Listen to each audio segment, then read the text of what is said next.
Hey, what's up, you guys? It's your girl Taina. And if you're anything like me, with New Year's right around the corner, you've been looking back at some of the goals that you set for yourself earlier this year, and you've come to the realization that a lot of them didn't happen, and that's okay. Completely okay. That's what I've been telling myself, so you can tell yourself the same thing too. But I don't want to have to tell myself that come December of next year. And so I've decided to kind of approach my life a bit differently in 2024. And I've purchased 3 notebooks that I think will help me achieve some of the goals that I've set for myself in this new year. And I'm here to share them with you.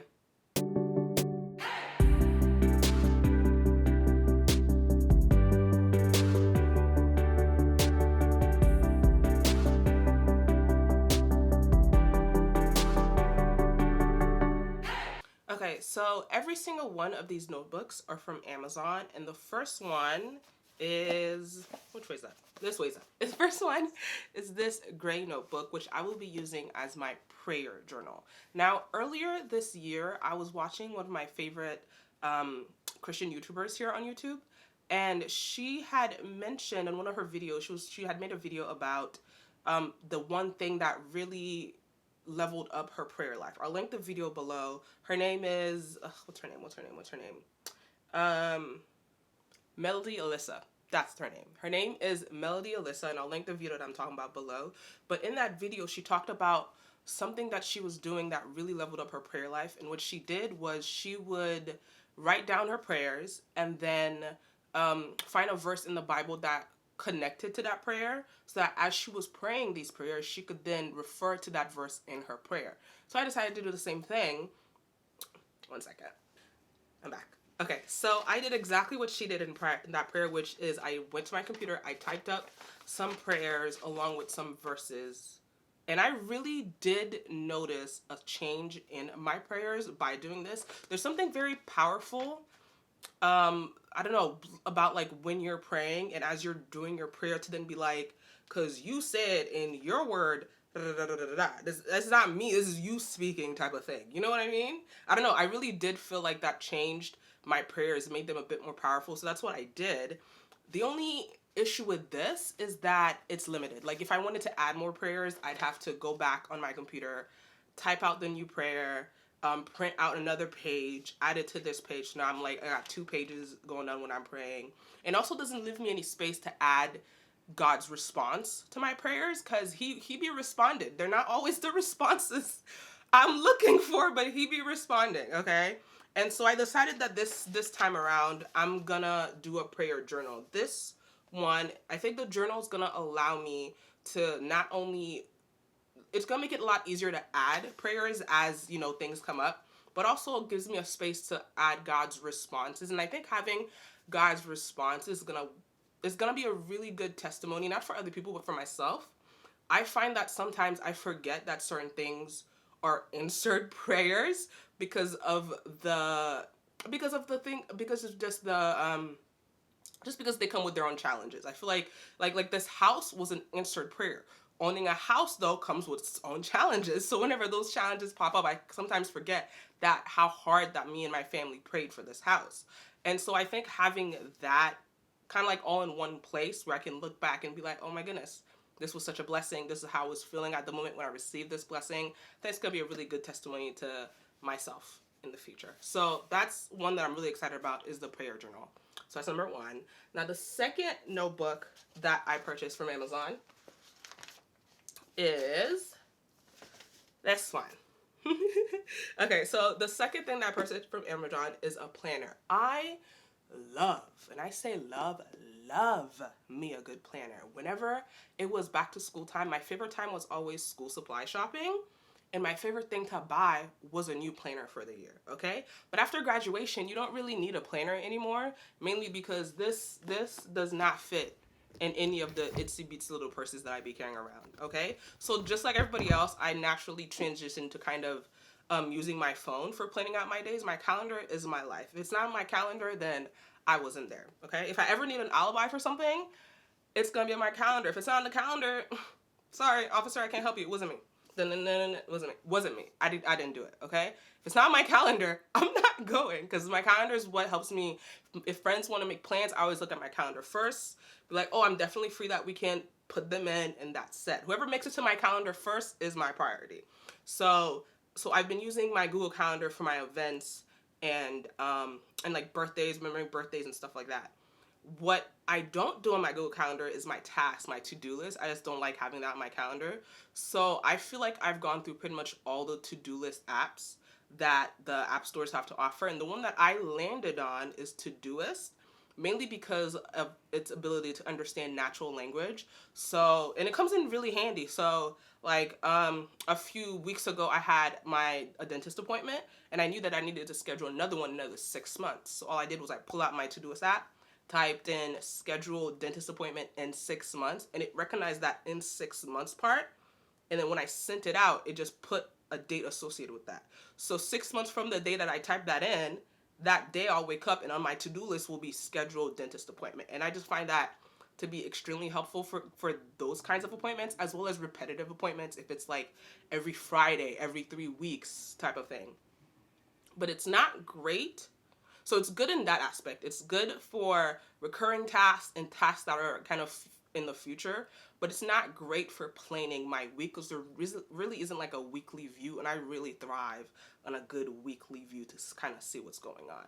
That's where the planner comes in, and I'm really, really excited about this. I scoured Amazon for weeks, adding things to my wish list, taking things away, until I finally landed on this one by the Productivity Store. Okay, I again really looked through a lot of stuff, but this one I settled on, and I just kind of like go through it so that you can understand kind of why I picked this one over other stuff. Now it does come with some stickers. I'm not really much of a sticker person when it comes to like doing my planners, but if you are, that's an option. So it does come with some stickers, and then right when you open it up, like a place for your name, all that stuff. And then it has these pages where it asks you to set your annual goals for different parts of your life. So personal, career, relationship, health and fitness, spiritual, and financial. And then on the other page is my action plan page, where you then would write down steps to make sure that these goals come true. And then there's like some habits, some bad habits you want to break, some good habits that you want to start section as well. And then there's a space for a vision board. Now listen, vision boards and I don't have a good history. The last time I made one, me and my friends were at our house cutting things from magazines. You know, it was a good time. And then COVID hit, and nothing on my vision board came true. So we don't have a good, it was the first and only time I ever did that. And so I don't know, maybe I'll use those stickers on my vision board, but we'll see. But if you're into vision boards, it does have a section for stuff like that. And then you get right into the months. I picked the dated one. There is an undated version, so if you don't feel like you want to be as consistent, or you want to be okay with taking a week off, you can. There is like an undated version of this, and there's also a bigger size as well. But I like this size. I want it to be kind of small and compact, so I could have it on my desk. But there's a bigger size, and so you get to the calendar page. Mine is dated, and then you can set wins for last month, and then the goals that you have for next month. And so all the calendar pages are like consecutive, which is kind of weird for a planner. The ones I'm used to usually have the calendar view and then the weekly view and then the calendar view and then the weekly view, but all 12 calendar views are at the beginning. And then you finally get into the weekly view, where I will be using most of it. And what was really important to me was that each day, because there are a lot of calendars that had week top threes, but I wanted one that had a top 3 tasks for each day, so that I know that at the beginning of every day I can sit down and really think about the things that I need to get done and decide which ones are priority. Because I think my mind a lot of the time gives priority to stuff that really does not need to be a priority. And so I'm really happy that I'll give me the space to really sit down and think about, okay, what do I need to get done today? And as I'm able to cross those off, I'll feel more accomplished, I feel like, so that when I am resting, I don't feel like I'm resting knowing that there's something I need to get done. It's I've done what I need to do. This rest is well deserved. And so that's there too. And then another section I think is really nice is at the end of it, there's a section for you to reflect on kind of like how the week went. And I think that's really key. And I think that's something that I haven't really been doing. or because there hasn't really been a space in any of the systems that I've been using for reflection where, okay, how did this week go? What did I do that, how did I reach my goal for this week? And if I didn't, why didn't I reach my goal? What did I do instead of doing what I was supposed to be doing? And so I think a reflection section is a really good idea. So that's there as well. And so like all the weeks are consecutive. So you just keep flipping through until you get to the end of the year. And I think this will really help me reach some of the goals that I've set for myself for the year, which some of them are a bit ambitious, but it is what it is. And then there's also a section where you have like these quotes to kind of keep you pushing, and then just like some white space for any thoughts that you have for the week. Or I think what I'll probably use this space for is responding to these quotes, kind of like what I think about them. But yeah, I'm really excited. I'm telling you, I love me a good planner. And I think this one, out of all the ones that I went through on Amazon for like 3 weeks, adding things and removing things from my cart, I think this one was a good decision. I think I settled this one, and I'm really happy about it. And I'll let you guys know how it goes. In terms of it, it's honestly, most of it is on me. I really need to make use of it. It's not just putting it on the planner. And I'm really going to try really, really hard to make sure that I put this to good use so I can get all the benefits out of it. So that's the second notebook that I'm hoping will change my next year for the better, is a planner. Love me a good planner. Okay. Oh, I didn't mention this, but this planner also has a section for budgeting and the calendar view. But if you're serious about budgeting, this little tiny blob that it has like down here is not it. So I also got myself no, it's okay. I got myself a budget planner. And it's by the same brand, the Productivity Store, but this one actually has like their logo on it, and it's both of them are like this leather feel. It's really, really nice. But that's their logo for the Productivity Store. It says budget planner. And I got into personal finance pretty much right after college, when I actually was making money that needed managing.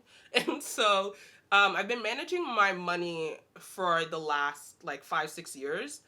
And I've used different tools to do it, from like all the budgeting apps out there. This last year I was using Notion to budget with like my own Notion system that I came up with. But I realized that I spent a lot of time on this system, but the system wasn't giving me what I needed it to give me. And so I decided to go a little old school and just go paper and pen for this year and see how well that helps me budget my money. So we got a budget planner. And again, there are a lot of options out there, but there are certain reasons why I landed on this one than the others. So this one also comes with stickers. Again, if that's your thing, this one has 3. If that's your thing, really go for it. It has them. If it's not, like me, set them aside, throw them out. I don't know, you do you. And then again, just like a page for your name. And then here it has financial goals. So any financial goals I have, I'll put in this planner and not like my actual planner, but it has a section for financial goals and then action steps that you're going to take to make those come true. Some prompts about money for you to really think about like what role it plays in your life. And then an annual plan where you put in like the month, and then how much money you want to make for that plan, expense goals and savings goals. I don't know how people plan monthly. Like that makes no sense to me, because I get paid bi-weekly. And so the only thing that works in my brain is to plan 4 weeks. Like I plan for my budget is a 4-week budget. And so in these spaces, I won't be putting January, February. I'll be putting date ranges, because I don't know how people do it where it's like, oh, the entire January. No, I plan for 4 weeks, and then I'll just do date ranges because that's what I'm planning for. And then again, this one also has a vision board page. I'll probably go through and use the stickers. Maybe, nobody saw COVID coming. I shouldn't, throw vision boards away just because of that. Like, who saw that coming? Like, seriously. So maybe I'll try again. Maybe I'll do vision boards again. This one also has a calendar view, but these are undated, which I'm not really going to use. Again, this is going to be the main thing I use for planning my months. And I don't have bills that I need to put on here, because if anything can be automated, I've automated it. Okay? Because I don't want to have to think about sending money away. I've automated all of my bills that can be automated. Any savings that I have, if I'm putting money into an account, that's also been automated. I don't want to really have to think about my money as much as humanly possible. But if there are bills that I need to pay at certain dates, those are going to be put in here. So I probably won't really use this calendar. But if you're somebody who pays their bills by hand. Some people do that. This could also be very useful. It's undated, so you can kind of start whenever. And this is really the reason why I bought it, was the actual monthly budget section, because it has a lot of pre-filled categories. A lot of them were empty, and I understand that. Not everyone's categories are the same. But I could already see myself being super annoyed with having to write in my categories every single month. But maybe that could be your thing too. You want to write in your categories every single month. But I wanted one that had most of my categories already in it. So this one really does. It has a good variety of kind of very common categories already in it. There are some that I'm gonna have to add, like some of my savings categories, my Zim, like tights, not tights. I don't need a category for tights. It's tithe, whatever. My Zim. I need a Zim category, and then it has a section for budgeted income, which a lot of them didn't. And I don't understand why, because when I budget based on income that I'm expecting to get. And I do a $0 budget, so by the end of the month, my checking account should be at 0, at least by the end of the 4 weeks. My checking account should be at 0, so that is just waiting for my next deposit to hit. And so it's important that when I'm budgeting, I know how much money I'm expected to make. That's what my budget is based on. And so it has a section for budgeted income, budgeted expenses, and total budgeted savings. And then the next page is just for after everything's done, you put your actual income, actual expenses, actual savings. And then you have this section where it's the categories and then what percentage of it you spent this month. And then some prompts again to get you to really thinking about how you spent your money that month. Where did it go? Is there stuff that you need to change? And then an expense tracker for you to track your expenses. I'm a big proponent of tracking your expenses because you really don't know where your money be going. You just be swiping. And so by tracking your expenses, I think I'll be able to, and I think by writing them down, I'll be able to get a better sense as to where my money is going versus just kind of like typing them into systems or letting an app automatically take it from my bank account information. Sometimes the categories are off. Either way, I think writing them down is going to be very, very helpful. Because I'm doing this manually, I'm going to do away with decimals and just round up any of my expenses. So if I spend like $23.51 at a store, I spent $24.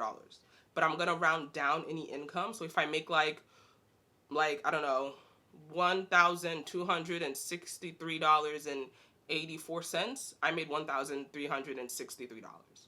Does that make sense? Because I'm not gonna be adding decimals. It's just no, thank you. Okay.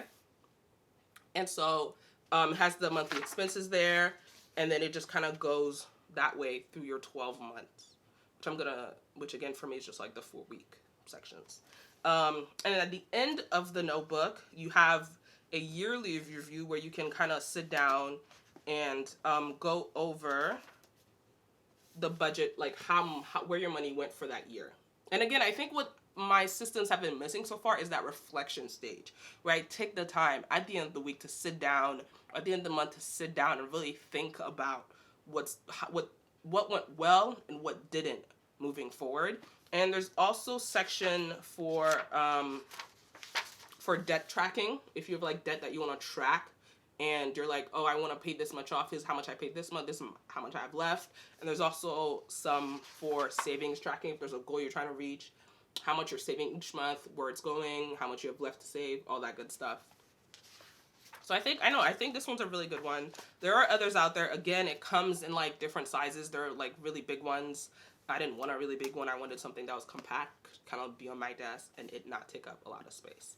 But yeah, these are the 3 notebooks that I have purchased from Amazon in the hopes of getting my life together. And accomplishing some of the goals that I have for myself. But another one that I'm really hoping to use more this year, though it's not new, it's kind of ancient, is this. And this is a journal. I haven't written in this in a really long time. I feel like the last time I wrote in this was September 24th, 2022. So it was over a year ago. But the first time I wrote in this was October 17th, 2016 at 12:49 a.m. Because why not? Should we read? Okay, let's read it. Wow, okay. Dropped 98 dropped $98 in Target this morning. That hurt a lot. Jeez Louise. This journal is one of those purchases, so I'm planning on putting it to good use. We will, though. We will, because I plan on writing more. So that's still technically accurate, okay? Hopefully this lasts longer than a week. It does. It lasts what, 2016 till 2020? It lasted more than a week. Anyways, hopefully, okay, who knows? Who knows? School has been tough this semester. Aw, I feel like I'm behind in every possible way. Oh, she's so cute. Girl, you made it. You made it out of there. So, like, I like looking back at my journal sometimes because there are certain events that I went through that I wrote about. Like when I went through my trip in Vietnam and Thailand, I wrote in my journal during that trip. And so even then, when I was struggling in college, that mindset was different. And to look back and be like, girl, you made it. But I do want to journal more. So hopefully I'll get more use out of this year. If you're a journaler, like, did you just set a date to journal? Like, is there a way to get more into it? I don't know. I like doing it. I just don't find myself. I don't know. I don't think my life is that entertaining to journal like every day. But maybe it's not about that. Maybe it's more about getting your thoughts out. I think I'm gonna start thinking about it like that more. Getting my thoughts out on paper so that they're not in here all the time. Because it's not great for them to be in here all the time. So yeah, I'm really hoping that these make a difference this year. And it's not really just about the notebooks, it's about me. Taina, you need to put them to their use so that they can make the difference. But I'm excited about it. I'll let you guys know how well I'm putting these to use. And I'll link them down below too if you're interested in maybe getting yourself a budget planner or a what is this? Or a planner. It's just a regular notebook. I'll link some down below, but there's nothing really special about this one. It has a index as well as the pages are numbered just so I can find my prayers a bit easier by like giving them titles. But I think any journal can be used as a prayer journal. The ones that were on Amazon were giving more guided journal vibes, and that's not really what I wanted. And so just like a blank journal with nothing special is really what I ended up getting. And so yeah, that is my plan for 2024. I'm really excited for next year. I think it's gonna be a really, really good one. Here's to us getting our lives together.